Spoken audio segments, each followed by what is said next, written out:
Hey guys, got another vintage hacksaw here. This one's an Artisan brand by Gamble's Corporation. I just love the look of these. It's got almost like an Art Deco thing going on. This one does have some issues with flaking chrome up on the top here, but the rest of it, the chrome doesn't look too bad. Before we go any further, I'm going to try a little bit of quick glow on the chrome here and see if it takes away that pitting. Quick Glow is a nice chrome polish. It's great for semi-rusty chrome like this. Yeah, that looks much better. We'll do the final polish on the power buffer, but the Quick Glow took away all that pitting. This area over here, though, that's beyond repair. The chrome is just flaking off. I think I want to paint this top part here blue to match the handles. Next thing we gotta do is remove the grip panels. These are held on with Chicago screws, so I need to support the other side of the screw while unscrewing. So here's the Chicago screw. It's like a double ender. Then I'll mask off the areas that I don't want to get scratched up, and we can take this to the wire wheel. This was kind of a weird experience. The wire wheel took off almost all the chrome. There might have been some kind of manufacturing defect when this was plated originally. I've never seen chrome just wipe off like that from a wire wheel. There's just a few spots of remaining chrome left on this part. I tried to scrape off as much as I could with a razor. Then I took a sanding block to it. We're going to have to sand this anyway to scuff it up so the paint will stick, so no big deal.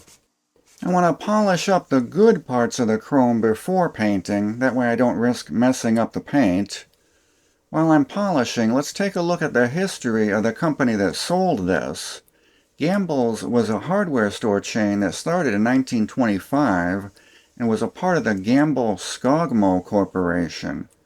Gamble-Skogmo merged with Western Auto in 1946 and would go on to become a huge conglomerate. Gamble's also owned the Red Owl Grocery, Snyder Drug, Woman's World, Leith Furniture, and many other department stores and mail-order catalog companies. At their peak, they had over 4,300 stores and were the 15th largest retailer in the U.S.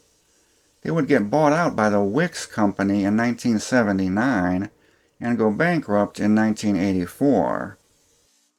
I think that chrome came out pretty good.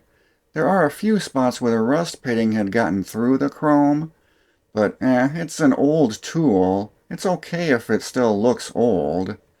Here it is all masked up for painting. I'm going with 1 coat of primer, and then I'll hit it with 3 light coats of blue. I also decided to paint a saw blade for it. Yeah, I know the blade's going to get scratched up the first time I use it, but I think it's going to look pretty cool. The blue is Rust-Oleum Navy Blue.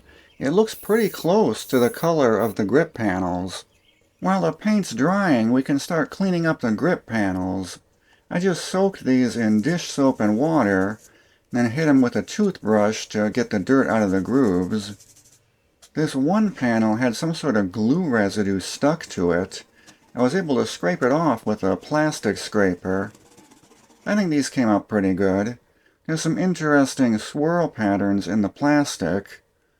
Now I want to see if I can get rid of some of the scratches, so I'm polishing it up with flits.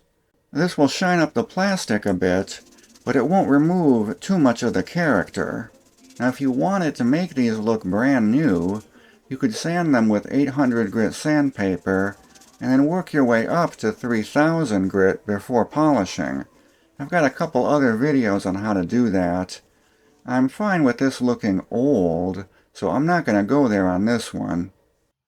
Alright, our paint has dried. I like how this is looking so far.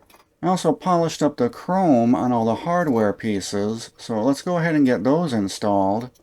And then our painted blade. Yeah, I know it's silly, and the paint will wear off the first time I use it, but sometimes I think I like just doing things because it looks cool.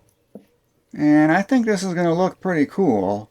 Let's get these grip panels installed. I did want to be careful when tightening these screws. The grip panel on the other side already has some cracks in it, and I didn't want there to be any more. Here's our final product. I think this is looking way better than what it did before. I think the blue paint on top matches pretty well with the grips, and we were able to salvage most of the original chrome. I did go with a 10-inch blade. It had a 12 on it originally, but I think the 10-inch one looks a bit more proportional on it. I don't know, there's something about the styling on these old saws. They just don't make tools that look like this anymore. Anyway, thanks everyone for watching.